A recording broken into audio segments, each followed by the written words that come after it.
अस्सलाम वालेकुम। आज मैं आपसे सादुर्रहमान बन के बात करूँगा, ना कि डकी भाई। मैं नहीं चाहता कि कोई ये सोचे कि इस वीडियो का मकसद जो मेरे पे FIR हुई है उसकी कोई जस्टिफिकेशन है। I am simply here to apologise. मेरे किसी भी कंटेंट से अगर आज तक कोई भी नेगेटिवली इम्पैक्ट हुआ है, मैं उस चीज़ के लिए माफ़ी मांगता हूँ। मेरी हमेशा से सिर्फ यही इंटेंशन रही है कि मैं लोगों को एंटरटेन करता रहूँ और कुछ ना कुछ जो है वो मैं नया लाता रहूँ। लेकिन मेरे अनजाने ना अनजाने में अगर मेरे से कोई कंटेंट कभी ऐसा पोस्ट हुआ है जिससे कोई नेगेटिवली इम्पैक्ट हुआ है, या कोई प्रमोशन ऐसी हुई है जिससे कोई नेगेटिवली इम्पैक्ट हुआ है, मैं उस चीज़ के लिए पूरे कौम से माफ़ी मांगता हूँ। Let the court handle. मैं लीगली इस मैटर को एंड तक देखूँगा। मैं कोर्ट्स के साथ पूरी तरह कोऑपरेट करने को रेडी हूँ और कर रहा हूँ। मैं इदारे के साथ पूरी तरह कोऑपरेट करूँगा और जो भी जज साहब मेरे केस का फ़ैसला लेंगे मैं वो कबूल करूँगा।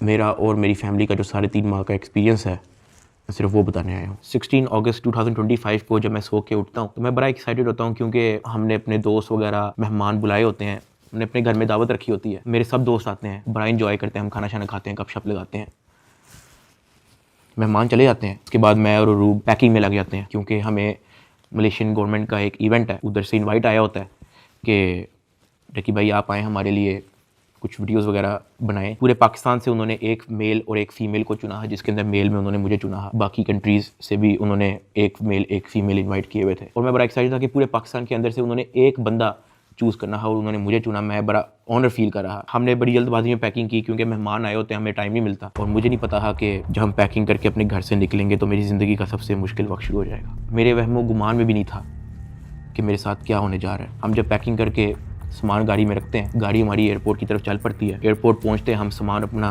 अनलोड करते हैं। रात के 9 बजे के करीब हमारी फ़्लाइट होती है। हम काउंटर पे जाते हैं और हमें अपना बोर्डिंग पास मिल जाता है। उसके बाद जहाँ पे इमिग्रेशन होनी होती है, जहाँ पे आपके पासपोर्ट पे एग्जिट स्टैंप लगती है, हम जब वहाँ पे पहुँचते हैं तो वो मेरे से पूछते हैं कि आप पे कोई FIR तो नहीं है।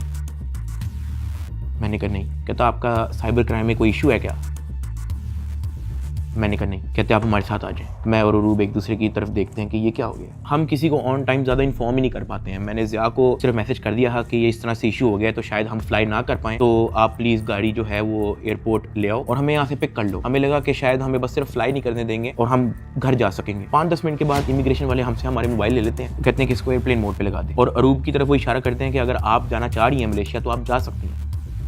अरूब ने कहा नहीं, अगर साथ मेरे साथ जा रहा है तो मैं चले जाती हूँ, वरना मैं इधर ही ठीक हूँ। शायद ये मेरी गलती ही, मुझे उसको जाने देना चाहिए था, क्योंकि उसके बाद जिस चीज़ से मेरी फैमिली ने गो थ्रू किया है, मैंने यही रिग्रेट किया कि मुझे अरूब को मलेशिया भेज देना चाहिए था। इमिग्रेशन वाले हमें एक रूम में बैठा देते हैं। मैं और अरूब बस आपस में गपशप लगा रहे होते हैं कि कोई नहीं कल चले जाएंगे, कोई नहीं दोबारा टिकट करा के परसों चले जाएंगे, इवेंट भी 2 दिन के बाद है, कल चले जाएंगे। हम आपस में यही डिस्कस कर रहे थे। बिल्कुल मेरे अंदर इतना सा भी वहम गुमान नहीं था कि असल में इशू क्या। 1 घंटे के बाद इमिग्रेशन वाले आते हैं, वो कहते हैं कि आ जाए हमारे साथ। एयरपोर्ट के बाहर NCCI की टीम आई होती है, मुझे वो हथकड़ी लगाते हैं, मुझे गाड़ी में बैठा देते हैं। अरूब कहती है कि मैंने भी साथ आना है। मैंने इसको कहा नहीं, तुम घर चली जाओ, मुझे नहीं पता क्या सीन है, मैं हैंडल कर लूँ। वो गाड़ी भी चल पड़ी थी, गाड़ी सीधा चलेगी NCCI ऑफिस गुलबर्ग। इस वक्त यूट्यूबर डकी भाई की गिरफ्तारी का हर तरफ चर्चा है। डकी भाई को लाहौर एयरपोर्ट पर उस वक्त गिरफ्तार किया गया जब अब इन्होंने मुल्क जा रहा था। NCCI लाहौर ने मारूफ यूट्यूबर सादुर्रहमान उर्फ डकी भाई के खिलाफ मुख्तलिफ इल्जामात के तहत मुकदमा दर्ज कर लिया। साइबर क्राइम एजेंसी ने यूट्यूबर साद उर्फ डकी भाई के खिलाफ मुकदमा दर्ज कर लिया है। मशहूर यूट्यूबर डकी भाई कल रात से गिरफ्तार है। पाकिस्तान के सबसे मशहूर यूट्यूबर डकी भाई एक बार फिर बड़ी मुश्किल में फंस गए हैं। मुल्जिम को गुज़श्ता रात लाहौर एयरपोर्ट से गिरफ्तार किया गया था। यूट्यूबर डकी भाई बड़ी मुश्किल में, हुक्म जारी, मदाहों के लिए बुरी खबर। डकी भाई डकी भाई डकी भाई डकी भाई डकी भाई डकी भाई डकी भाई।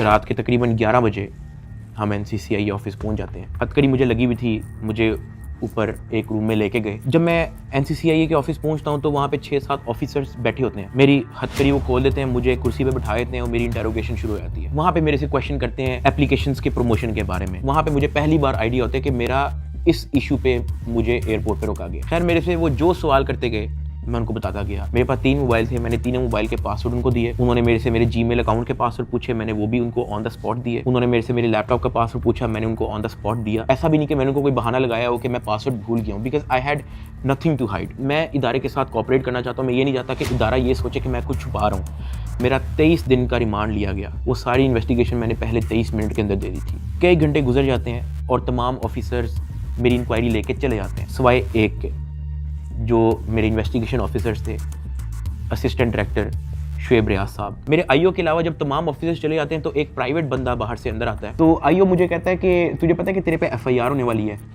मैंने कहा यार मुझे थोड़ा सा एक्सप्लेन कर दें कि मेरे पे केस क्या है और क्या एफआईआर है और मैंने किया क्या है। तो जो प्राइवेट बंदा था जो बाद में आया था ना, वो कहता कि यार तेरे बहुत बड़े मामला आते हैं, तेरा बहुत बड़ा मैटर है, तेरे पीछे आईएसआई है, तेरे पीछे एमआई है, तेरे पीछे क्या क्या एजेंसी है। कहता तुझे पता ही नहीं है कि तूने क्या किया। तो वो मेरे पे ये इंप्रेशन डाला था कि हर इदारा जो है वो मेरे पीछे पड़ गया। साथ ही कहता कि लेकिन अगर आप हमारे साथ कोऑपरेट करेंगे तो हम आपके साथ कोऑपरेट करेंगे। मेरा तो काम ही कोई नहीं है। मैं सुबह उठता हूँ, फैमिली को टाइम दिया, बेगम को टाइम दिया, एक आधे दोस्त को टाइम दिया, जाके व्लॉग वगैरह बना लिया, घर आए, सो गए, दैट्स इट। इसके अलावा मेरी लाइफ में कुछ है ही। मेरे माइंड में 100 सवाल आना शुरू हो गए, लेकिन मेरे पास जवाब किसी का नहीं था। खैर उन्होंने मेरे पे एफआईआर दे दी, मुझे हवालात में बंद कर दिया। मैंने ज़िंदगी में कभी हवालात नहीं देखी थी।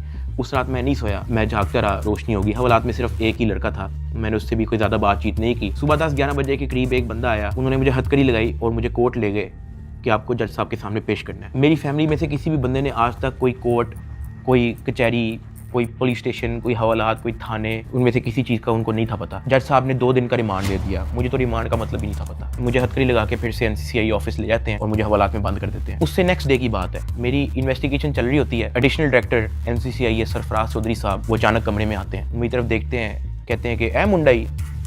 आईओ कहते हैं हाँ जी। कहते हैं इसको लेके आओ मेरे पास। आईओ हथकड़ी पकड़ता है, मेरे हाथ पे लगाता है और कहता चल। मुझे जब हथकड़ी लगा के एडिशनल डायरेक्टर रूम में लेके जाते हैं तो वहाँ पे 5 ऑफिसर्स बैठे होते हैं। एडिशनल डायरेक्टर सरफराज चौधरी साहब मेरे से पूछते हैं कि तुम कौन से एप्लीकेशन के कंट्री हेड हो। मैंने कहा कि सर मैं किसी एप्लीकेशन का कोई कंट्री हेड नहीं हूँ। वो अपनी कुर्सी से अचानक उठता है, कहता तेरी माँ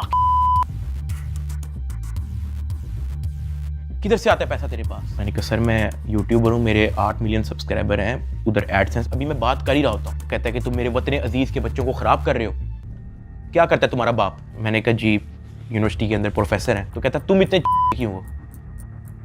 मैं चुप रहता हूँ। वो चीख के बोलते, कहता बोल। मैंने कहा जी सर मैं सिर्फ वीडियोस बनाता हूँ, मैं यूट्यूबर हूँ। माँ बहन की गालियाँ वो देता रहता है। उसने मेरे मुंह पे बहुत जोर का थप्पड़ लगाया। मैं बिल्कुल चुप होकर ऐसे मुँह नीचे करके खड़ा हो गया। तो कहता मुँह ते कर।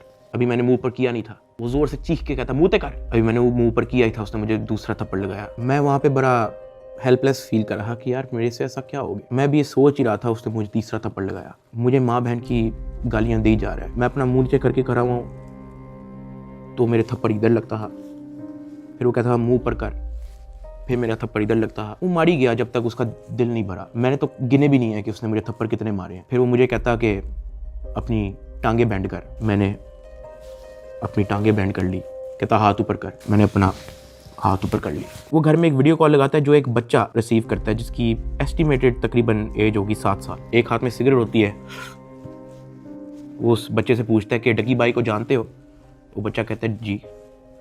वो बैक कैमरा ऑन करता है, मेरे हाथ खड़े होते हैं, टांगे बैंड होती हैं। वो कैमरे से दिखाता है उस बच्चे को कि कौन है ये। कहता है डकी भाई। तो कहता कि तुम इसके प्रोग्राम देखते हो। कहता जी। वो पीछे जो प्राइवेट मुलाजिम खड़ा होता है वो बहुत ज़ोर का पीछे थप्पड़ मारता है। सरफराज चौधरी साहब उस 7 साल के बच्चे को कहते हैं ये देखो इसके साथ क्या हो रहा है, आप देखोगे तुम इसका प्रोग्राम। कहता नहीं, चलो फटाफट इसको गालियां दो। बच्चा कहता है कि सरफराज चौधरी साहब कहते हैं और का बच्चा। सरफराज चौधरी साहब कहते हैं और का बच्चा। थप्पड़ वो मारी जा रहा होता है पीछे। वो वीडियो कॉल पे उस बच्चे को दिखा रहा होता है कि ये तुम इसके प्रोग्राम देखते हो और ये मैं क्या बताऊँ यार। खैर मैं तब बड़ा हेल्पलेस होता हूँ। मैं समझ नहीं आती कि मैं क्या करूँ और किस तरह इससे निकलूँ। मैंने क्या किया ऐसा। खैर वो सरफराज चौधरी कहता है कि इसको ले जाओ, इसकी तरीके से तफ्तीश करो। जबकि मैं डे 1 को आया हूँ, मैं सब कुछ मोबाइल का पासवर्ड मैंने लैपटॉप के पासवर्ड, मैंने जीमेल के पासवर्ड, मैंने एक चीज़ नहीं छोड़ी। मुझे आज जितने ऑफिसर्स थे वहाँ पे, मुझे एक ऑफिसर आके दिखा दे, बता दे कि डक्की भाई ने हमें ये चीज़ नहीं थी दी, इसलिए हमने मारा है। वो तफ्तीश के अंदर इस जगह कोऑपरेट नहीं था कर रहा, इसलिए हमने मारा है। मुझे एक बंदा आके दिखा दे यार। मेरा 23 दिन का रिमांड लिया मैंने, पहले 23 मिनट के अंदर उनको सब कुछ दिया। मुझे ऊपर ले गए। मेरे से एक बंदा मिलने आया हुआ था, जावा फूड्स, मेरा एक जाने वाला है जिसने हमारे घर में, जब हमारे घर में दावत थी तो उसकी केटरिंग की थी। अब क्योंकि मुझे फ्रेश मार के ऊपर लेके गए थे, मेरी आंखों में आंसू थे, तो वो जब मिलने आया हुआ था, वो अचानक अपनी सीट से खड़ा हुआ और उसने मेरी तरफ देखा कि क्या हुआ है। मैंने कहा कि यार मैं इनके साथ पूरी तरह कोऑपरेट कर रहा हूँ, वो फिर भी मुझे मारी जा रहे हैं, मुझे माँ बहन की गालियाँ दे रहे हैं। तो अगर आपकी यहाँ पे किसी ऑफिसर से बातचीत है, आप उनसे काइंडली रिक्वेस्ट करें कि यार मुझे मारे कम, या मुझे तब मारे जब मैं आपको कुछ छुपा रहा हूँ या आपको कुछ गलत बता रहा हूँ, तब मार लें, लेकिन मुझे मारे कम। वो बड़ा परेशान हुआ, वो बाहर चला गया, कुछ खाने को मेरे लिए लेके आया था, पिज़्ज़ाज़ या कोई बर्गर लेके आया था। बाहर जाके मुझे नहीं पता कि उनके जानने वाले थे जुनैद सलीम जो एंकर हैं, उन्होंने कहीं उनको बात बता दी। जुनैद सलीम साहब ने जो है वो अपने पॉडकास्ट के अंदर इसका जिक्र कर दिया कि मेरा एक जानने वाला वहाँ पे गया तो डक्की भाई इस हालत में था।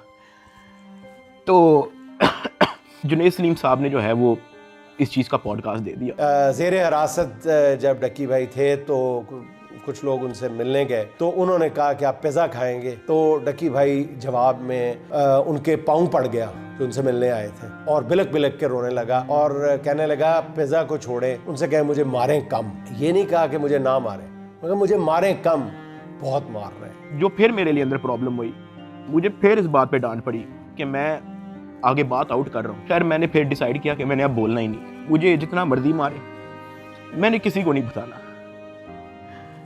मुझे हवालात में वापस बंद कर दिया इन्होंने। थप्पड़ किसने मारा था? थप्पड़ वो एहलकारों ने मारा था। थप्पड़ वाली एडिशनल डायरेक्टर ने भी मारा था, मैं आपको बताता हूँ जी। डक्की भी आगे बताएगा कि मुझे चपेड़े किसी ने मारी थी, और वो बेचारा एक बात कहता था कि यार मुझे मारो ना, मैं कॉपरेट तो कर रहा हूँ, मुझे मारो ना। जब इसको पेश करने लगे थे डक्की को, तो भाई वो आपको बताया था कि मैं इसको थप्पड़ मार के लाया हूँ। हाँ, तो वो थप्पड़ मार के लाए, वो मारते थे इसको। अब मैं आपको बताता चलूं कि इस पूरी इन्वेस्टिगेशन के दौरान ये जो असिस्टेंट डायरेक्टर शुएब रियाज, जो मेरा इन्वेस्टिगेशन ऑफिसर था, उनका जो फ्रंटमैन था, उसको सिर्फ इस काम के लिए रखा हुआ था कि वो मेरे से पैसों की डिमांड करे। उसने तब मेरे से पूछा कि यार तू बेवकूफ़ है। मैंने कहा क्या हुआ है? कहता यार तेरे पीछे आने वाला कोई नहीं। मैंने कहा यार मेरी फैमिली कभी इन चक्करों में पड़ी नहीं है। तो कहता नहीं तू बेवकूफ़ है, तुझे समझ नहीं आ रही कि मैं क्या कह रहा हूँ, तुझे अपना मसला नहीं हल करना। मैंने कहा नहीं, मुझे नहीं समझ आ रही आप क्या कह रहे हैं। कहता कि तेरा कोई दोस्त पीछे आने वाला, कोई तेरा भाई, कोई तेरा आउट ऑफ कंट्री कोई दोस्त रहता हो, कोई तेरे पीछे आने वाला नहीं। मैंने कहा कि मेरी तो बातचीत ही नहीं है किसी से, तो मैं किसको क्या कहूँ। तो कहता कि ये जो तेरा आईओ है ना, सारी गेम इसके हाथ में, इसने जो लिखना है तेरे साथ वही होना है, तो तू अगर इसके साथ ताउन करेगा तो तेरा मसला हल हो जाएगा। मैंने कहा मैं समझा नहीं आपकी बात। कहता कि भाई लगता है तुझे सारा पैसा कब्र में लेके जाना है, पैसे आप फिर कमा लोगे, आप अपना मसला हल करो। मैंने कहा मैं इन चक्करों में कभी भी नहीं पड़ा, मुझे नहीं पता कि क्या पैसे कितने लगते हैं, क्या होता है, मुझे नहीं पता, आप मुझे बताओ आप कहना क्या चाह रहे हो। कहता कि तेरा जो मसला है ना वो 7-8 के अंदर हल हो जाएगा। पहले मुझे लगा कि कोई 7-8 लाख की बात कर रहा है, कि कोई 7-8 लाख के अंदर मेरा मसला हल हो जाएगा। मैंने कहा 7-8 लाख? कहता नहीं तू लाखों में ही रही। मैंने कहा 7-8 करोड़? कहता तो और। मैंने कहा इतने तो मेरे पास है ही नहीं, मेरे रिसेंटली कुछ बहुत ज़्यादा खर्चे हुए हैं, मैंने आगे भी बहुत सारी मेरी स्पेंडिंग है, मेरे 100 और काम है, मेरे पास नहीं है। कहता बस फिर तो इधर ही पड़ा रहा है। मुझे वहाँ से आइडिया हो गया कि इस बंदे का काम सिर्फ और सिर्फ मेरे से पैसे मांगना है। जब मैं NCCI की कस्टडी में था, आप लोगों ने शायद 3,26,000 USDT की बात एडिशनल डायरेक्टर के पॉडकास्ट में सुनी होगी। 3,20,25,000 USDT वो इसके डिजिटल वॉलेट में से हमने अनर्थ करके कोर्ट ऑफ लॉ में सबमिट कर दिए। हमने इसके डिजिटल वॉलेट में से वो अपने वॉलेट में जो सरकार का होता है उसमें अनर्थ करके प्रॉपर उसको फर्द मकबूजगी बनाकर कर दिया। ये बहुत बड़ी अचीवमेंट है। उन्होंने दर्जनों पॉडकास्ट दे के ये बताया कि 3,26,000 USDT जो है वो हमने इससे बरामद कर लिए हैं। अब मैं आपको उसकी असल स्टोरी बताता हूँ कि वो क्या है। हवाला से मुझे इन्वेस्टिगेशन के लिए लेके जाते हैं, कोई शाम के 7 बजे के करीब। आइयो मुझे कहता है कि अपना बाइनेंस का अकाउंट खोल। मैं अकाउंट खोल देता हूँ। मेरे अकाउंट के अंदर कुछ ट्रेड चल रही होती हैं जो मेरी सारी लॉस पे गई होती हैं, क्योंकि उस दौरान बिटकॉइन नीचे गया हुआ था। वो सारी ट्रेड मेरी लॉस में क्लोज करता है, मेरी फ्यूचर्स की ट्रेड सारी लॉस में क्लोज करता है, मेरा पर्सनल नुकसान करता है। सारे टोकन जो मेरे पास डॉज, बिटकॉइन, इथीरियम, मेरे पास दर्जनों टोकन और पड़े हुए थे, वो सारे क्लोज करके उसको यूएसडीटी में खुद कन्वर्ट करता है और वो कहता है कि ये यूएसडीटी ट्रांसफर कर। मैंने कहा सर इसकी क्या वजह है, आपने मेरा पर्सनल लॉस भी कर दिया है। कहता है कि तुझे अपना मसला हल करना है या नहीं करना। मैंने कहा कि सर लेकिन ये 3,26,000 यूएसडीटी आपने ट्रांसफर क्यों करना है? जो भी आपकी इन्वेस्टिगेशन है आपके सामने, अकाउंट मैंने आपको दे दिया, उसका जीमेल मैंने आपको दे दिया, पासवर्ड मैंने आपको दे दिया, आपने ट्रांसफर इसको क्यों करना है? कहता है तुझे जितना कह रहे हैं उतना कर। मेरी 15 मिनट उनके साथ बहस चलती रही कि सर ये पैसे ज्यादा हैं, मुझे आप थोड़ी सी इसकी एक्सप्लेनेशन दे दें ताकि मैं मेंटली रिलैक्स रहूं, मुझे थोड़ा सा बता दें कि ये ट्रांसफर आपके पास क्यों करना है। वो मुझे आगे से ये कहता था कि यार लगता है तुझे अपना मसला हल करने का शौक नहीं है। बीच में उसने मुझे बहाने लगाने शुरू कर दिए, यार क्योंकि तू हमारी कस्टडी में है कि तेरा अकाउंट कहीं हैक ना हो जाए, जब तू यहाँ से फारिग होगा तू मुझे बता दी, मैं तुझे सेंड कर दूंगा। आईओ ने मुझे इस तरह की कहानी सुनाई शुरू कर दी। उसने मुझे एक अपना वॉलेट एड्रेस दिया, उसने कहा कि ये सारे पैसे इस पे ट्रांसफर कर। इसने मेरे से जबरदस्ती मेरा फेस आईडी, मेरा ऑथेंटिकेटर सारा लगा के इसने मेरे से जबरदस्ती 3,26,000 यूएसडीटी, जिसकी पीकेआर के अंदर वैल्यू बनती है 9 करोड़ पाकिस्तानी रुपया। अब जिस अकाउंट में उसने ट्रांसफर किया, क्या वो एफआईए का अकाउंट था? नहीं। क्या वो एनसीसीआईए का अकाउंट था? नहीं। क्या वो पंजाब हुकूमत, सिंध हुकूमत या किसी केपी की हुकूमत या किसी भी गवर्नमेंट के इदारे की हुकूमत का अकाउंट था? नहीं। क्या वो नैब का अकाउंट था? नहीं। क्या वो स्टेट बैंक का अकाउंट था? नहीं। क्या वो कोई ऐसा अकाउंट था जो कोर्ट की तरफ से जिसकी अप्रूवल मिली हो? नहीं। वो मेरे आईओ असिस्टेंट डायरेक्टर शुएब रियाज साहब का अपना पर्सनल अकाउंट था, जिसके अंदर इन्होंने मेरे 9 करोड़ रुपया एस्टिमेटेड ट्रांसफर किए। ट्रांसफर करने के बाद उन्होंने वापस मुझे हवालात में बंद कर दिया। कोई रिसीविंग नहीं दी, मुझे उसकी कोई रीजनिंग नहीं दी, कोई सबूत ही नहीं है इस चीज़ का कि इन्होंने अपने पास ट्रांसफर किया। 8 बज जाता है, 9 बज जाता है, 10 बज जाता है, 11 बज जाता है, मेरे से सोया नहीं जाता। एक ऑफिसर एक मुलजिम को छोड़ने आते हैं हवालात, मैं फटाफट उठ के उससे पूछता हूँ, मैंने कहा सर आपके इस एनसीसीआईए इदारे के अंदर जब कोई क्रिप्टो का कोई रोला चलता है, कोई यूएसडीटी का कोई रोला चलता है, तो उस पर क्या होता है? क्या उसको ट्रांसफ़र कर लिया जाता है? कहता मैंने कभी ऐसा सुना तो नहीं है। कहता क्यों, क्या हुआ है? मैंने उसको बताया। मैंने कहा आईओ ने मेरे 9 करोड़ रुपया यूएसडीटी ट्रांसफ़र कर लिया अपने पास। कहता अच्छा, तो उसने आपको कोई रिसीविंग दी है? मैंने कहा नहीं। कहता ऐसा होता तो नहीं है वैसे, लेकिन अगर आप कहते हो तो मैं किसी से पूछ लूँ। मैंने कहा जी पूछ ले, मैं बड़ा टेंशन में हुआ। उस पूरी रात मैं नहीं सोया। अगले दिन सुबह के कोई 10-11 बजे के करीब एक बंदा आता है, मुझे लेके जाता है ऊपर ऑफिस में, मुझे इतनी जोर का वो थप्पड़ लगाता है, मेरे ख्याल से मेरे पूरे 3 महीने के अंदर सबसे ज़्यादा जोर का थप्पड़ वो वाला थप्पड़ था जिसकी मैं अभी बात कर रहा हूँ। क्योंकि वो मुझे बता के नहीं लगाया जाता, वो मेरे पीछे से लगाया जाता है, मेरे सर पे इतना बड़ा उस बंदे का हाथ होता है, मुझे इतनी जोर का थप्पड़ लगाते हैं, मेरे यहाँ से मेरे ज़हन का मवाद, अंतरियाँ सारी मेरी आंखों से बाहर निकलने को करी ही। मैं इवन एक पॉइंट पे मेरा विजन ब्लरी हो गया है, मेरा विजन काला हो गया है, मैं बेहोश होने वाला है, इतनी जोर का वो थप्पड़ था। उसने कहा कि हर चीज़ बतानी जरूरी होती है। मैंने कहा कि सर मेरे 9 करोड़ रुपया आप ट्रांसफर कर लो, मुझे उसकी कोई रीजनिंग ना दो, मुझे उसकी कोई रिसीविंग ना दो, मैं अपना मुंह कैसे बंद रख लूं? इतनी सी बात पे उसने मुझे फिर से एक और थप्पड़ लगाया। मुझे आईओ के पास ले गया। आईओ कहता कि यार तुझे अपना मसला हल करने का शौक नहीं है। एडिशनल साहब बहुत नाराज है। मैंने कहा सर आपने 9 करोड़ रुपया मेरा ले लिया है, अभी मैं बात कर ही रहा था तो उसने इशारा किया कि इसको बंद कर दो। अब मुझे बंद कर दिया वापस हवालात में। कुछ टाइम के बाद जब मुझे फिर से इन्वेस्टिगेशन के लिए लेके गए तो ये जो मेरी 9 करोड़ रुपया जो इन्होंने ट्रांसफर किया है 3,26,000 यूएसडीटी, ये बात पूरे डिपार्टमेंट के अंदर फैल चुकी थी। हर प्राइवेट मुलाजिम को पता था, हर ऑफिसर को पता था, हर आईओ को पता था, डिपार्टमेंट में हर एक बंदे को पता लग गया था कि ये इतनी बड़ी अमाउंट जो है वो शुएब रियाज आईओ के अकाउंट में ट्रांसफर हुई है। आईओ ने सोचा इसने बात आउट कर दिया है, सबको पता लग गया है। इन्होंने फटाफट क्या किया, उसकी रिकवरी डाल के कोर्ट में पेश कर दिया कि ये देखो हमने ये पैसे बरामद किए हैं इससे, जबकि उन्होंने बरामद की इंटेंशन से वो ट्रांसफर अपने पास नहीं किए थे। इनकी ये इंटेंशन थी कि पैसा हम अपने पास ट्रांसफर कर लेते हैं, फिर इसमें से कोई इसको 20-30% वापस दे के इससे डील करेंगे, ये इनकी शुरू की इंटेंशन थी। लेकिन मैंने डिपार्टमेंट में बात आउट कर दी, मैंने मार खा ली इसके बदले। मैंने कहा मुझे मारो जितना मारना है। डिपार्टमेंट में बात आउट कर दी, ये लोग घबरा गए, इन्होंने फटाफट कोर्ट में रिकवरी डाल दी, जिसकी वजह से मजबूरन एडिशनल डायरेक्टर सरफराज चौधरी साहब को दर्जनों पॉडकास्ट मजीद देने पड़े कि 3,26,000 हमने इस बंदे से बरामद कर लिया है, जबकि वो बरामदी की नीयत से ट्रांसफर नहीं किया गया। हाँ वो तो मैंने डिपार्टमेंट में बात आउट कर दी, तो फिर आपको स्टोरी बनानी पड़ी इसकी। 3,20,25,000 यूएसडीटी कोर्ट ऑफ लॉ में सबमिट कर दिए। जब मुझे इन्वेस्टिगेशन के लिए फिर से लेके गए तो वहाँ पे एक और बंदा आया था अपने काम से, मैं आप लोगों को उसका नाम तो नहीं बता सकता, लेकिन हम लोग उसका नाम रख लेते हैं बिग ब्रदर। ये बिग ब्रदर जो है आपने वीडियो के एंड तक याद रखना है। वो अपने किसी काम से आया था, उसने मुझे देखा, उसने मेरे से पूछा कि यार डक्की तेरे पे केस क्या है? मैंने कहा एप्लीकेशन प्रमोशन का केस है। तो कहता कि तेरा मैटर कहाँ तक पहुँचा है? मैंने कहा कि मैं तो पूरी तरह ताउन कर रहा हूँ, मैं तो सब कुछ इनको दे चुका हूँ, मुझे नहीं पता कि इनको अब मेरे से और क्या चाहिए, लेकिन मैं तो पूरी तरह इनके साथ कोऑपरेट कर रहा हूँ। तो कहता अच्छा। उसने उसे सर हिलाया और कहता कि क्या ये लोग तेरे से कोई पैसे भी मांग रहे हैं? अब क्योंकि मैं उस बंदे को पहली बार मिला हूँ, मैं नहीं जानता कि वो कौन है।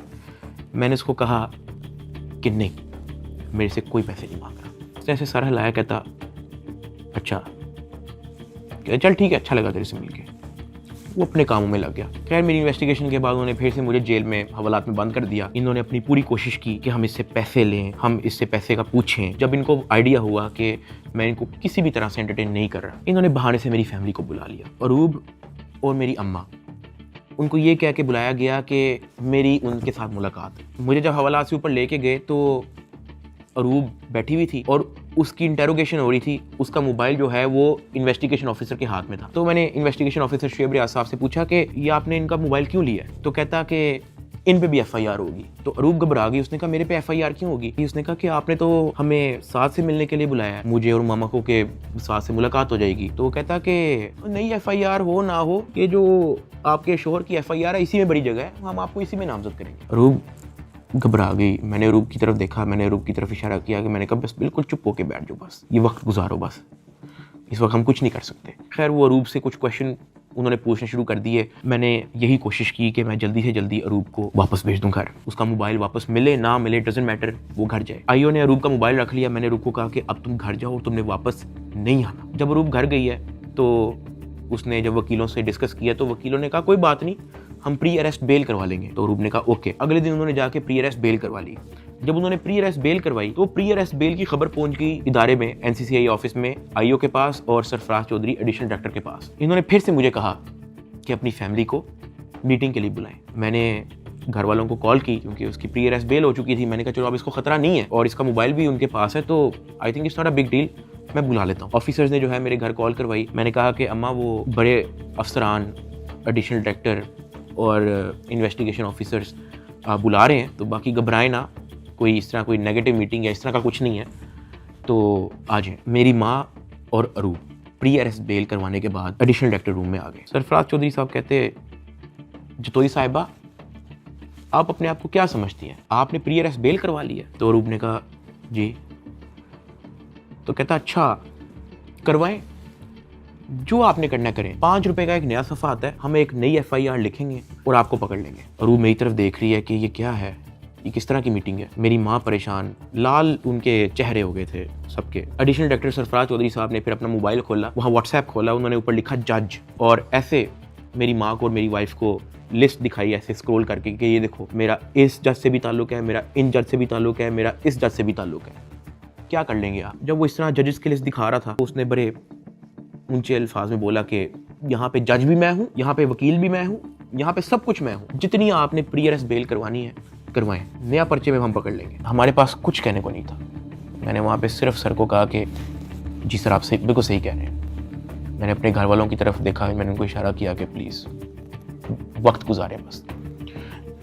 मेरे घर वालों के चेहरे लाल हो गए हैं, मतलब बिल्कुल आप कह लो कि उनके पास कुछ कहने को नहीं थे। दे वर शेकिंग। वो बातें करता गया, हम लोग घबरा गए थे। हमने बस वेट किया कि यार ये कब हमें फाड़े करेगा। जब उसने कहा ठीक है आप जा सकते हैं, मैं, अरूब और मेरी माँ जब उस एडिशनल डायरेक्टर रूम से बाहर निकले, मेरी माँ की आंखों में आंसू थे, अरूब की आंखों में आंसू थे। मैंने कहा कि यार मुझे बहाने से कहते हैं कि आप लोगों को बुला लो, फिर ये इस तरह की हरकतें करते हैं, डराने धमकाने वाली, ब्लैकमेलिंग, थ्रेट्स। मैंने कहा ये सिर्फ और सिर्फ इनका पैसे मांगने का तरीका है ताकि हम डर जाएं, इनको कुछ पैसे दे दें और हमारी जान छोड़ेंगे। तो ये इस तरीके से मुझे, मेरी फैमिली को ज़हनी अजियत देते रहे हैं, ब्लैकमेल करते रहे हैं। अरूब का राइट बनता है कि वो प्री अरेस्ट बेल करवा के आए। आपने अपनी इन्वेस्टिगेशन करनी है, करें। उसने तो अपना मोबाइल भी दे दिया, आप जब बुला रहे हो वो आ रही है, फिर भी आप उसको थ्रेट कर रहे हो कि जी आपने प्री अरेस्ट बेल करवा लिया, कोई बात नहीं, 5 रुपए का नया सफ़ा आएगा, हम आपको फिर अरेस्ट कर लेंगे। और ये सब इनका तौर तरीका था कि हम लोग किसी तरह टूट जाए और ये जितने पैसे मांगे हम लोग फौरी इनको दे दें। इस दौरान आईओ और उसका जो फ्रंट मैन है, जब उनको पता लगा कि मैं और मेरी फैमिली किसी भी तरह से इनको एंटरटेन नहीं कर रही, कोई पैसों के मामले में लिफ्ट नहीं करवा रही, तो इन्होंने मेरे एक दोस्त से बात की और उस दोस्त को कहा कि इसको मुझे आके कहो कि ये पैसों से मसला हल होगा। उसकी जो भी गपशप हुई मेरे दोस्त ने वापस आके बताई, कहता कि ये पैसे ही मांग रहे हैं। मैंने कहा यार इस तरीके से मेरी फैमिली को ब्लैकमेल कर रहे हैं, इस तरीके से मुझे टॉर्चर कर रहे हैं, ये लोग चाहते क्या है? वो ये कह रहे हैं कि अरूब को हम पर्चे में नामजद ना करें और उस पर कोई नया पर्चा ना दें और उसको अरेस्ट ना करें, उसका वो 1 करोड़ रुपया मांग रहे हैं। मैंने कहा भाई इन्होंने मेरा बैंक अकाउंट ब्लॉक कर दिया, इन्होंने मेरी USDT भी अपनी जेब में डाली, मेरे अब्बा जी का बैंक अकाउंट ब्लॉक है, मेरी अम्मा जी का बैंक अकाउंट भी इन्होंने ब्लॉक कर दिया है, अरूब का बैंक अकाउंट इन्होंने ब्लॉक कर दिया है, जिया का बैंक अकाउंट इन्होंने ब्लॉक कर दिया है, इवन मुनीब जो अंडर 18 है उसका बैंक अकाउंट भी ब्लॉक कर दिया है। कहानी यहाँ पे ख़त्म नहीं हुई। मेरे दादा अब्बू जिनका मैंने आज तक व्लॉग में जिक्र नहीं किया, आज तक उनकी अपीयरेंस नहीं हुई, 80 साल एंड अबव की उनकी उम्र है, उनका बैंक अकाउंट भी ब्लॉक कर दिया। मेरे पास 1 टका नहीं है इनको देने के लिए। सॉरी। उसने मेरी बात सुनी, कहता अच्छा। उसने एज इट इज जब ये बात आईओ को बताई, आईओ आगे से इसको कहता कि इन्हों दे कोल 40-50 करोड़ रुपया सैट नहीं पड़ा होंगे। मेरे दोस्त ने एज इट इज मुझे ये बात आके बताई। अब क्योंकि मेरी फैमिली ऐसे मेंटल टॉर्चर से गुजर चुकी थी, जब मेरे दोस्त ने ये बात मेरी फैमिली को बताई, मेरी फैमिली ने घबरा के कहा कि प्लीज आप किसी और से बात कर लें, अगर वो हमें लोन दे सकता है, कोई उधार हमें दे सकता है तो दे दे।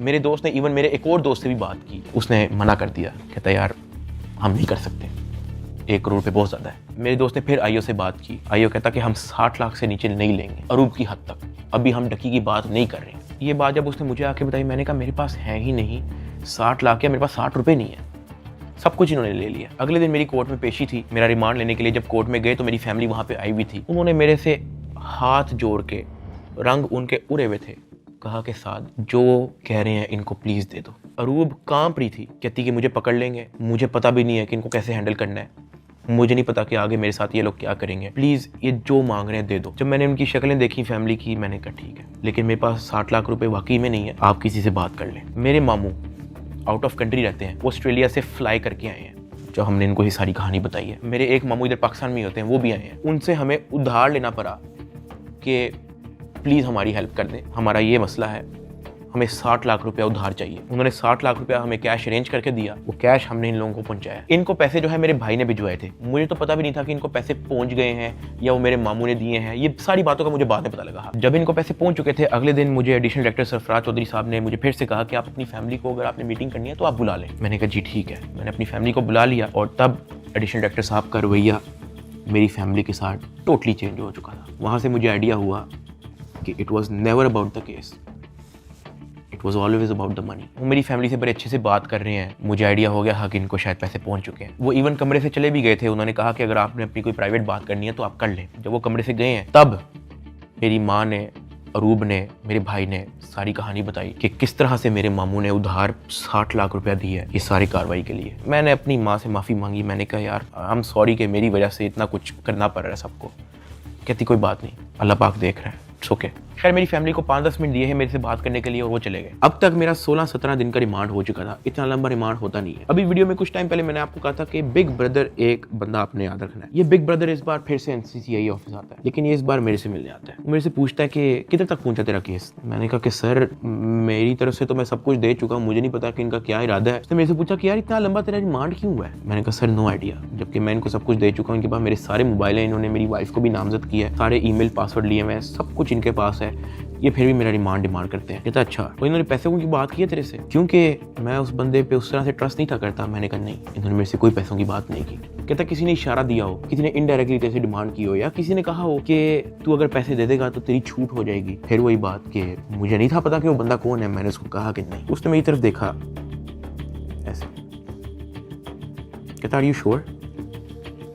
मैंने कहा जी। इवन उससे मुझे एक पॉइंट पे बड़े गुस्से से देखा, कहता कि देख ले अगर कुछ ऐसा है तो तू मुझे बता सकता है। फिर वही बात आ गई क्योंकि मैं उसको जानता नहीं था। मैंने कहा नहीं ऐसा कुछ भी नहीं है सर। कहता ठीक है, वो चला गया। मेरा 23 दिन टोटल रिमांड हो चुका था। जो मैं आप लोगों को ये भी बताता चलूँ कि एनसीसीआई की हिस्ट्री में इतना लंबा रिमांड नहीं हुआ। इवन एक पॉइंट पे मैं इतना तंग आ गया था इनसे कि मैंने खुद ही जज साहब के सामने कहा कि सर मैं चाहता हूं कि ये लोग अपनी तसल्ली पूरी कर लें, इन्होंने जो मेरी इन्वेस्टिगेशन करनी है करें, अगर ये रिमांड मांग रहे हैं इनको रिमांड दे दें। मैं इतना तंग आ गया था, मैंने जज साहब के सामने खुद ही बोल दिया कि यार रिमांड ले लें मेरा। 23 दिन रिमांड के बाद भी इन्होंने 30 लाख रुपया मेरी फैमिली से मुझे जुडिशियल करने का लिया। मतलब एनसीसीए ऑफिसर्स ने मुझे जेल भेजने के भी मेरी फैमिली से पैसे लिए। खैर मैंने अपने दोस्त को कहा कि यार ये आईओ से पूछो कि अब क्या इसने मेरे साथ करना है। कहता कि मैंने बात की है। वो ये नहीं कह रहा कि अब आपकी बेल करवानी है, वो ये कह रहा है कि हमने 4 पर्चे मजीद रेडी किए हैं, वो 4 पर्चे हम डकी भाई पे ना दें, उसका 1.5 करोड़ रुपया वो मांग रहे हैं, जिसमें से एक पर्चा इन्होंने कोई लड़की रिलेटेड रखा हुआ है। और जब मैंने ये सुना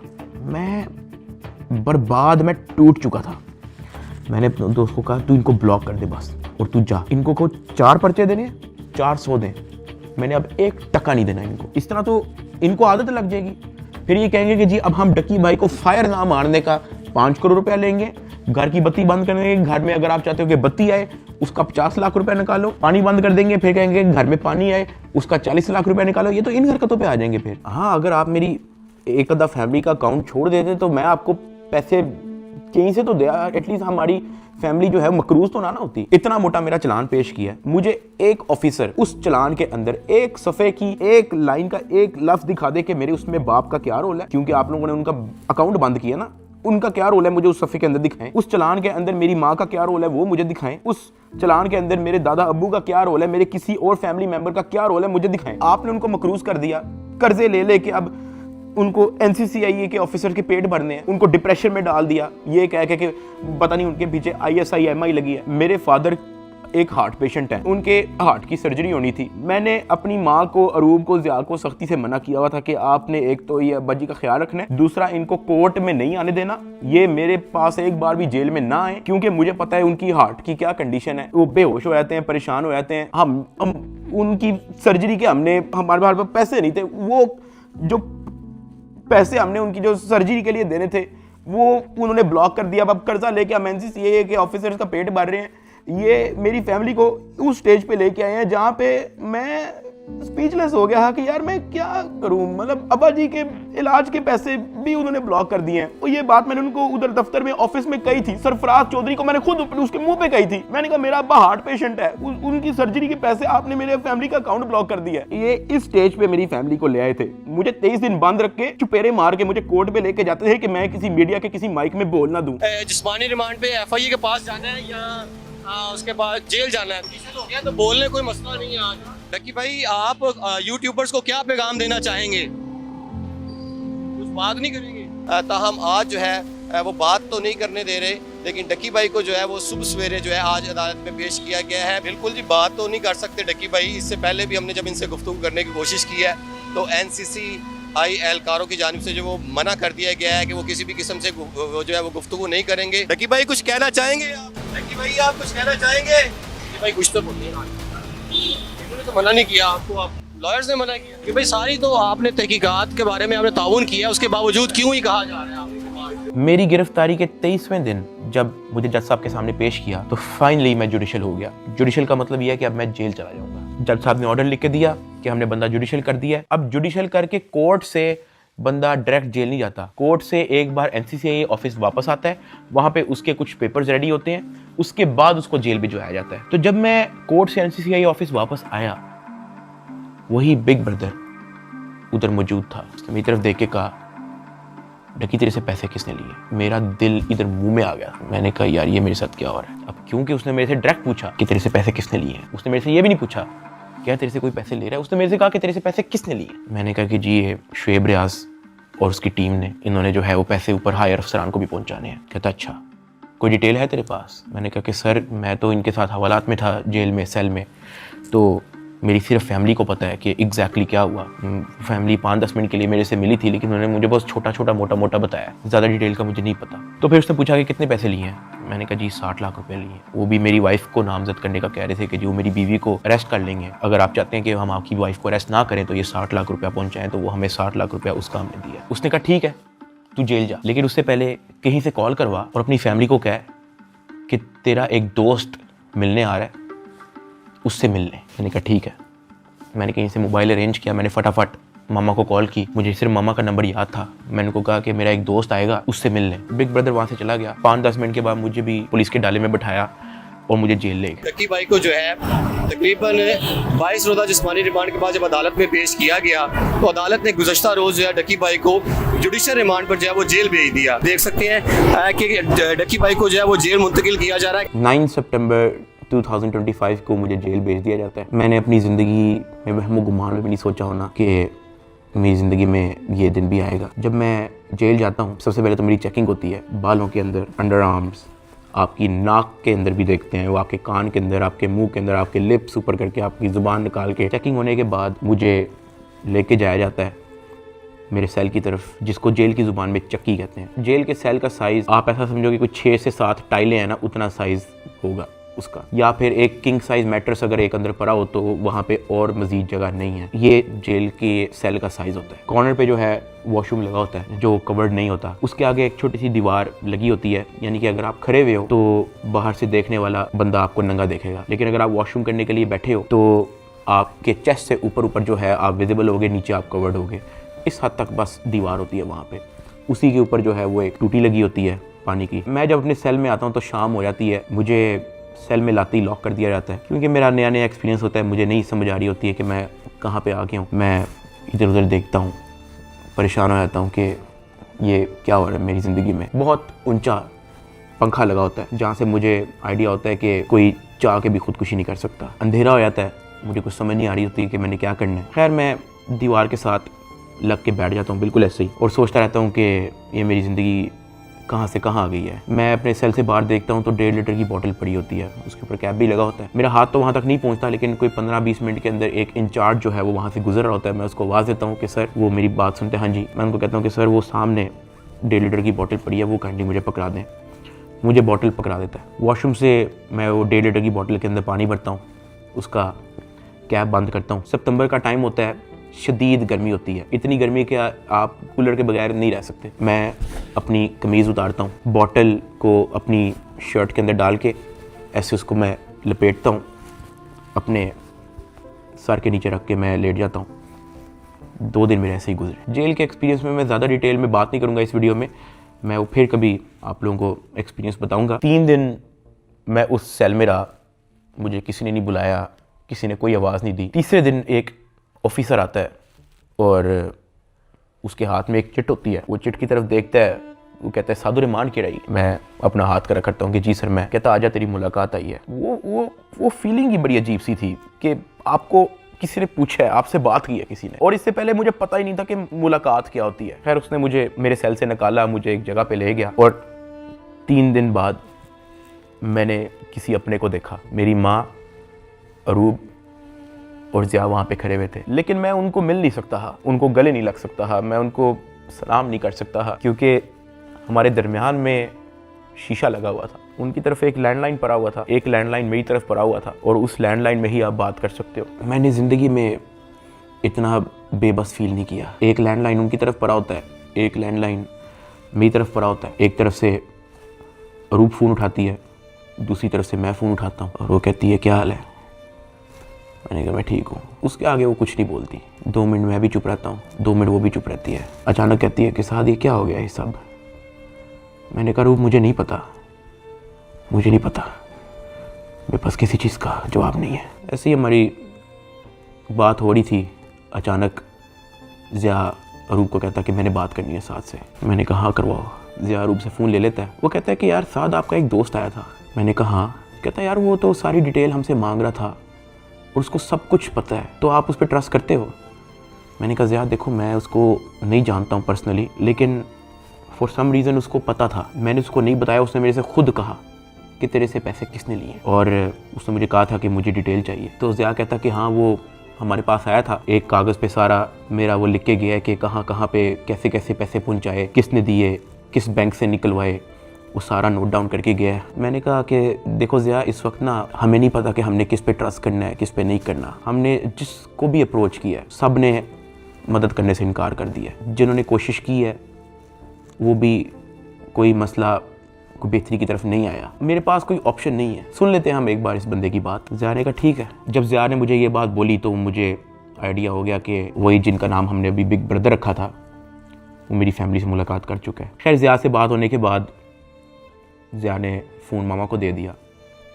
मामा भी रो पड़ी, गपशप हो रही ही। साथ उन्होंने कहा था कि जो आपका दोस्त आया है कहता कि आप मेरी भी माँ है, आपको कुछ नहीं होगा, आपने अब 1 भी रुपया किसी को नहीं देना, बस जो आप लोगों ने दे दिया है उसकी मुझे डिटेल दे बस। खैर वही 15-20 मिनट होते ही हैं वो फ़ोन बंद हो जाता है। ना मुझे मामा की आवाज़ आ रही होती है, ना मेरी आवाज़ उन तक जा रही होती है। तो मुझे रियलाइज़ होता है कि मेरा वक्त ख़त्म हो गया। वहाँ का एक इंचार्ज मुझे मेरे सेल में वापस छोड़ देता है। मैं वापस उसी जगह पे आ जाता हूँ। वक्त के साथ साथ जेल में अपने आप को एडजस्ट किया, मेंटली एक्सेप्ट किया कि भाई तू अभी इधर ही है। 10 दिन गुजर गए। 10 दिन के बाद एक इंचार्ज फिर से आया चिट लेके, कहता साधु रहमान के रही। मैंने कहा जी सर मैं। कहता आजा तेरी मुलाकात है। मुझे लगा मेरी फैमिली आई है, लेकिन जब मैं उधर पहुंचा तो वही बिग ब्रदर मेरे से मिलने आया था। खैर उसने कॉल उठाई, कहता कैसा है डकी। मैंने कहा सर मैं बिल्कुल ठीक। कहता तू अपनी फैमिली के सामने रोया क्यों था। मैं उनसे मिलने गया तो वो तेरी माँ कह रही थी कि वो रो रहा था उधर। मैंने कहा सर मैं बस थोड़ा इमोशनल हो गया उनको देख के। कहता नहीं हो, पता है जेल हो गई है तुझे तो क्या हो गया है, अंदर बैठ के घर वालों को तो नहीं ना परेशान करना, उनके सामने मुस्कुरा के जाया कर, हंसता खेलता उनके साथ शुगर लगाया कर। क्या मैं बिल्कुल ठीक हूँ, अंदर बड़ा मज़ा आ रहा है। मैंने कहा सर वो हो जाता है, मैं तो कोशिश करता हूँ कि मैं उनको कोई टेंशन ना दूँ, लेकिन चेहरे पे बंदे के लिखा आया था। कहता खैर मैं गया उस दिन तेरे घर, माँ जी बहुत परेशान थी, मैंने उनको तसल्ली दी है, तुझे मैं सिर्फ ये बताने आया हूँ कि तू तगड़ा रहे। फिर उसने मुझे कहा कि अगर आने वाले कुछ टाइम के अंदर अगर तुझे कोई न्यूज़ तेरे रिलेटेड सुनने को मिलती है तो पैनिक नहीं होना और अंदर किसी से कोई बात शेयर नहीं करनी। कोई पूछे कहना मुझे इल्म नहीं किसी चीज़, और अपनी फैमिली को भी कह दे कि किसी चीज़ को लेकर पैनिक नहीं होना।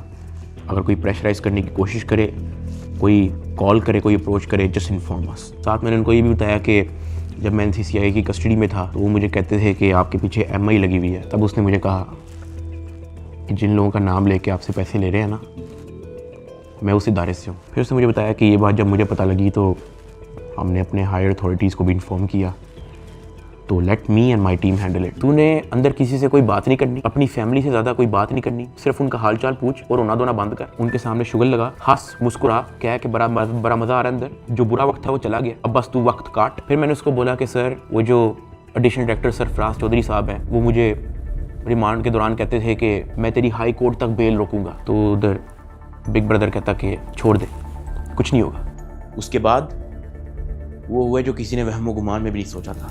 ये मुकदमा दर्ज करवाने वाला कोई और नहीं बल्कि डिप्टी डायरेक्टर सरफराज चौधरी है, जिसने डकी को गिरफ्तार किया और उसको दुनिया का सबसे बड़ा मुजरम बनाकर पेश किया। इस डायरेक्टर को आज सस्पेंड कर दिया गया है। Additional director national cyber crime investigation agency Lahore हैं सरफराज चौधरी साहब, उन्हें जनाब सस्पेंड कर दिया गया है। पूरी तैयारी है NCCI की डकी की बेल कैंसिल करवाने। डकी भाई के खिलाफ कार्रवाई करने वाले NCCI के अहलकार ऑफिसर सरफराज चौधरी साहब को मुअत्तल कर दिया गया है। उसके बाद वो चीज़ें हुई हैं, वो चीज़ें हुई हैं जो मैंने अपने वहमो गुमान में भी नहीं सोचा था। मैं जब 23 दिन रिमांड में था मैं इतना मायूस हो गया था, मैं अल्लाह पाक से भीख मांगता था कि या अल्लाह मुझे रास्ता दिखा, या अल्लाह मुझे इस झंझट से निकाल दे, या अल्लाह सब कुछ तेरे सामने है, मैं किसी जोगा नहीं, मेरी फैमिली किसी जोगे नहीं, हम फंस चुके हैं, हम गीदड़ों में फंसे हुए हैं, या अल्लाह मुझे यहाँ से निकाल दे। मैं हाथ जोड़ के भीख मांगता था। मैं हवालात में एक गंदे से कमरे में बैठ के मैं भीख मांगता था कि या अल्लाह तू सब देख रहा है, तेरे सामने हो रहा है सब कुछ, मेरे लिए कोई तो दरवाजा खोल, मुझे कोई रास्ता दिखा, मैं कहाँ जाऊँ। NCCI अफसरान की गिरफ्तारी पर मुकदमा यूट्यूबर डक्की भाई की अहलिया अरूब जतोई की मुद्दत में दर्ज किया गया। डक्की भाई की फैमिली से रिश्वत लेने का ये मामला, NCCI के अफसरान का जिस्मानी रिमांड मंजूर। अरूब जतोई ने दरखास्त दी है national cyber crime investigation agency के 8 अफसरों और 1 फ्रंटमैन पर। ये हो क्या रहा है? बैटिंग एप्स को रोकने वाले ही बैटिंग ऐप के जरिए पैसे मंगवा रहे हैं। मुकदमा डक्की भाई की अहलिया अरूब जतोई की मुद्दत में दर्ज किया गया। 12 लोग हिरासत में हैं FIA के। अफसर शुएब रियाद और सरफराज चौधरी, उन्होंने रिलीफ के नाम पर अरूब जतोई से रिश्वत मांगी पर 90 लाख रुपए की रकम बतौर रिश्वत वसूल की गई। वो लोग जिनके कंधों पे निजाम की हिफाजत की जिम्मेदारी रखी गई थी, वही खुद इस निजाम में नकब लगाने लगे। जो तफ्तीशी थे आज वो मुलजिम के रूप में अपने ही इदारे के सामने जवाबदेह हैं। 7 अफसरान ने ओहदों से इस्तीफा दे दिया। 90 लाख रुपए रिश्वत लेने के केस में NCCI के एडिशनल डायरेक्टर समेत 6 अफसरान का जिस्मानी रिमांड मंजूर कर लिया गया है। अरूब जतोई इस बात पर डट गई हैं कि NCCI अफसरान जिन्होंने उनसे रिश्वत ली है इनको नहीं छोड़ेंगी। जिन ऑफिसर्स ने मेरी फैमिली को मेंटल ट्रॉमा से गुजारा, जिन ऑफिसर ने मेरी फैमिली को मेंटली टॉर्चर किया, जिन ऑफिसर ने मुझे बेवजह मारा, मैं उनसे भीख मांगता गया कि यार मुझे ना मारे, मुझे फिर भी मारते गए। जिन ऑफिसर्स ने बच्चे को वीडियो कॉल करके मुझे उससे माँ बहन की गालियां दिलवाई, अगले दिन उन सब की खबर आ गई कि वो सब गिरफ्तार हो गए। और ये जो 100 दिन की कैद थी, जब मुझे किसी किस्म की कोई उम्मीद नहीं थी नजर आती, मैं कभी कभी अल्लाह पाक से कहता था कि अल्लाह तू मेरी क्यों नहीं सुन रहा। लेकिन ये सब जब मुझे खबरें सुनने को मिली तो मैंने रियलाइज़ किया कि अल्लाह ने मेरी तभी सुन ली थी जब बिग ब्रदर मुझे फर्स्ट टाइम NCCI ऑफिस में मिला और उससे मेरे से पूछा कि तेरे पे केस क्या है। इसमें मैं FIA एंटी करप्शन इदारे को बड़ा अप्रिशिएट करना चाहूँगा, जिन्होंने मेरी फैमिली का सारा केस सुना, मेरी फैमिली के एक मेंबर के पास जाके उन्होंने उनकी स्टोरी सारी सुनी, उनका बयान लिया, इन पे FIR लॉन्च की और ये सब कुछ हुआ। वहां से मुझे रियलाइज हुआ कि इदारे बुरे नहीं होते, कुछ लोग होते हैं जो बुरे होते हैं। और अनफॉर्चुनेटली मेरे केस के अंदर भी मुझे बुरे लोग मिले, लेकिन क्योंकि अच्छे लोग भी एग्जिस्ट करते थे, अल्लाह पाक ने उनको वसीला बनाया, उनको हमारे पास भेजा। 16 अगस्त को मैं गिरफ्तार हुआ। 100 दिन टॉर्चर, ऐसा रोलर कोस्टर जो मैंने ज़िंदगी में कभी भी नहीं सोचा था मैं और मेरी फैमिली ने गुजारा। 100 दिन के बाद जस्टिस शहराम सरवर, मैं उनको सल्यूट करता हूँ, उन्होंने मुझे बेल दी हाई कोर्ट से। मैं जब जेल में था, जब सबसे पहले मुझे इस चीज़ की न्यूज़ मिली कि डकी तेरी बेल हो गई है, तब जो मेरी बॉडी पे खून दौड़ा था उसके लिए मैंने 100 दिन इंतज़ार किया। मैं तो जम गया था, मैं ख़त्म हो गया था, मैं बर्बाद हो गया था। सही बताऊँ तो मैं हार मान ली थी, मैं टूट चुका था। मुझे नहीं पता कि मैं क्या करूँगा। ये 100 दिनों में क्या क्या हुआ, ये वीडियो तो शायद 40-50 मिनट की होगी। अगर मैं आपको बताना शुरू करूं तो ये वीडियो 4-5 घंटे की होनी चाहिए। बहुत सारी चीज़ें मेरी मजबूरी है, मैं नहीं बता सकता। इवन ये जो भाई थे जिनका नाम हमने बिग ब्रदर रखा था, उनसे मैंने रिक्वेस्ट की, मैंने कहा सर मुझे लोगों को बताने दें कि आपने हमारी फैमिली के लिए क्या क्या किया। कहता डकी, we work in the shadows, हमें आपकी अप्रिसिएशन नहीं चाहिए, ये हमारी ड्यूटी थी। आपकी माँ हमारी माँ है, आपकी फैमिली हमारी फैमिली है। ना हम चाहते हैं कि आप हमारा नाम लें, ना हम चाहते हैं कि आप हमें मेंशन करें। उसने कहा क्योंकि हमारे इदारे का नाम लेके आपको और आपकी फैमिली से फाइनेंशियल बेनिफिट्स ले रहे थे, तो we have to step in. इदारे की ट्रेनिंग ही ऐसी है कि अगर हमारे इदारे का कोई नाम लेके अपने लिए कोई बेनिफिट लेगा तो उसकी कोई टॉलरेंस नहीं है। ये हमारी ड्यूटी है, we are here to serve this country. अगर आप गलत होते या आपकी फैमिली गलत होती तो हम आपका साथ ना देते, लेकिन हमने देखा कि हमारी माँ मुश्किल में है, हमारी बेटी मुश्किल में है, हमारा भाई मुश्किल में है, तो हमें आपकी अप्रिसिएशन ही चाहिए, खुश रहें। और मैं बड़ा हैरान हुआ कि एक तरफ NCCI ऑफिसर्स हैं जो दर्जनों पॉडकास्ट दे रहे हैं पब्लिकली, लेकिन बैक एंड पे वो क्या हरकत करें उस चीज़ का किसी को नहीं पता। और दूसरी तरफ ये बिग ब्रदर का इंस्टीट्यूशन जिन्होंने दिन रात एक कर दिया मेरी फैमिली के लिए। और जब मैंने उनका कहा कि मुझे बताने दे लोगों को, तो कहते हमें क्रेडिट नहीं चाहिए। सेल्फलेसली काम किया और एक भी पॉडकास्ट उनके एक भी ऑफिसर ने एक भी इंटरव्यू नहीं दिया, just working in the shadows. और मुझे और मेरी फैमिली को उन पे फ़ख्र है, और मेरी सिंपैथी हर उस फैमिली के साथ है जो कभी इन करप्ट NCCI ऑफिसर्स के थ्रू अफेक्ट हुई है। अल्लाह पाक किसी की फैमिली को उस चीज़ से ना गुजारे जिस चीज़ से मेरी फैमिली गुजरी है। एक और चीज़ की बड़ी कन्फ्यूजन थी कि मेरे एक्चुअली वकला कौन है। तो मेरा केस जो है वो बैरिस्टर अमृत शेख देख रही हैं और एडवोकेट उस्मान लतीफ़ जो मेरा केस आगे परसू कर रहे हैं। लेकिन मैंने सबकी वीडियोस देखी हैं, जितने वकला हैं जिन्होंने मेरे लिए स्टैंड लिया, मैंने सबके टिकटॉक वीडियोस देखी हैं। मैं दिल से उन तमाम एडवोकेट्स का शुक्रगुजार हूँ जिन्होंने मेरे लिए स्टैंड लिया। इस पूरे 100 दिन के अंदर जो मेन सवाल लोगों का था ना, वो ये था कि यार डकी भाई आप तो इस मामले से फारिग होने के बाद मुल्क छोड़ के चले जाओगे। लेकिन मैं आप लोगों को एक बात बताऊं, 8 साल हो गए हैं मुझे यूट्यूब पे आए हुए, मैंने सिर्फ अच्छा टाइम देखा है। जहां 8 साल इस मुल्क ने मुझे सब कुछ दिया, इस मुल्क के लोगों ने मुझे प्यार दिया, इस मुल्क के लोगों ने मुझे सपोर्ट दी, तो ये 3 महीने की मुश्किल में मैं मुल्क छोड़ के जाऊंगा तो ये तो मेरी सेल्फिशनेस है कि जहां 8 साल इस मुल्क ने आप पे कोई मुश्किल नहीं आने दी, तो 3 महीने की मुश्किल पे मैं इस मुल्क को छोड़ के कैसे जा सकता हूँ। मैं इधर ही हूँ, मैं कहीं नहीं जा रहा। पाकिस्तान ने ही मुझे सब कुछ दिया है, पाकिस्तान में ही मैं रहूंगा। यहाँ पे मैं वीडियो को एंड कर रहा हूँ। इस पूरे 100 दिन के अंदर मैंने बहुत कुछ सीखा। कोई भी आके पीछे नहीं आता आपकी फैमिली के अलावा। मेरी माँ कोर्ट के धक्के खाती रही है, उनका क्या काम है कोर्ट में, उन्होंने कौन सा वहाँ पे कोई बयान देना है या कोई स्टेटमेंट देनी है, या वो कौन सी वकील है जो उनका कोर्ट में कोई काम है। वो सिर्फ वहाँ पे इसलिए आती ही कि मुझे कुछ 30-40 सेकंड के लिए अपने बेटे की झलक देखने को मिल जाए, मैं बस देख लूँ कि यार मेरा बेटा ठीक है, सिर्फ इसलिए आती रही है। एक दिन भी उन्होंने मिस नहीं किया। आज के दौर में जहाँ वफादारी तो मजाक बन के रह गई है, अरूब मेरे साथ एंड तक खड़ी रही। उसको डराया गया, धमकाया गया, ब्लैकमेल किया गया। इवन एक पॉइंट में मैंने उसको ये भी कहा था कि जब तक ये मैटर हल नहीं होता तुम आउट ऑफ कंट्री चले जाओ। वो तब भी मेरे साथ खड़ी रही। मैं जेल में था और मेरे लिए मर्दों से लड़ती रही है। और सही बताऊं तो कोई भी नहीं करता ऐसा। हल्का सा मर्द पे बुरा टाइम आता है, औरतें छोड़ के चली जाती हैं, लेकिन अरूब मेरे साथ खड़ी रही। मैं एहसान कभी भी नहीं भूलूंगा। ज़िया अपने सारे काम छोड़ के, अपना यूनिवर्सिटी छोड़ के, अपनी सारी स्टडीज़ छोड़ के, अपना यूट्यूब चैनल छोड़ के मेरे साथ खड़ा रहा, मेरे साथ एफर्ट उसने एंड तक रखी। मेरे अब्बा जी हार्ट पेशेंट, उनको मैंने मना किया हुआ कि आपने बाहर नहीं निकलना, उनके बैंक अकाउंट बंद है, उधार पे हैं। मेरे लिए डेली मैसेज भेजते हैं अम्मा के थ्रू कि हमारी दुआएं सादा आपके साथ हैं, आपने घबराना नहीं है। मैंने सिर्फ ये रियलाइज़ किया कि आपकी फैमिली के अलावा कुछ मैटर नहीं करता इस दुनिया में।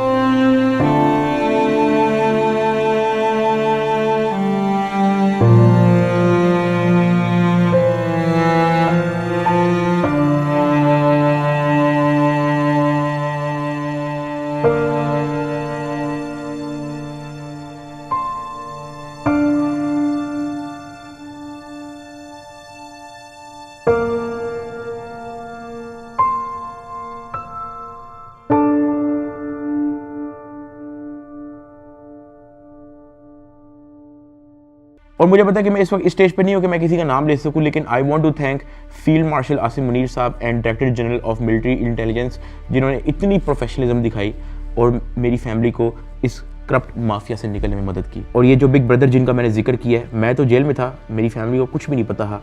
जब जब उनको कोई परेशानी होती ही, जब जब उनको कोई सवाल होता था, जब उनको किसी चीज़ की टेंशन होती ही, ये जो बिग ब्रदर हैं ये और इनकी टीम हमेशा उनके लिए अवेलेबल रही है। और इस तरह का clean up operation in corrupt mafia के अगेंस्ट आज तक पाकिस्तान की तारीख में नहीं हुआ। और ये सब क्रेडिट जो है ये इंटेलिजेंस एजेंसीज को जाता है। और जैसे मैंने आपको कहा कि मैं आप लोगों को सब कुछ तो नहीं बता सकता, मैं अगर बताना शुरू करूं तो ये वीडियो कुछ 40-50 मिनट की नहीं, ये वीडियो कुछ 4 घंटे की होगी। वैसे भी आप लोग कहोगे कि ये झूठ बोल रहा है, ये तो कोई टॉम क्रूज की मिशन इम्पॉसिबल हॉलीवुड मूवी की स्क्रिप्ट बता रहा है। मैं बस यही कहना चाहता हूँ कि मैं और मेरी फैमिली हमेशा इनके शुक्रगुजार है। मैं आप सबको थैंक यू कहना चाहूँगा कि आप लोगों ने मुश्किल टाइम पे भी मेरा साथ नहीं छोड़ा। मैंने घर आके सोशल मीडिया देखा है, आप सबके कमेंट्स पढ़े हैं, मैंने आप सबकी वीडियोस, आप सबके एडिट्स मैंने देखे हैं। मुझे याद है गिरफ्तारी से पहले व्लॉग्स के अंदर मैं कहा करता था कि गाइस हमने 9 मिलियन सब्सक्राइबर्स करने हैं, लेकिन वो ख्वाब हमारा अधूरा रह गया।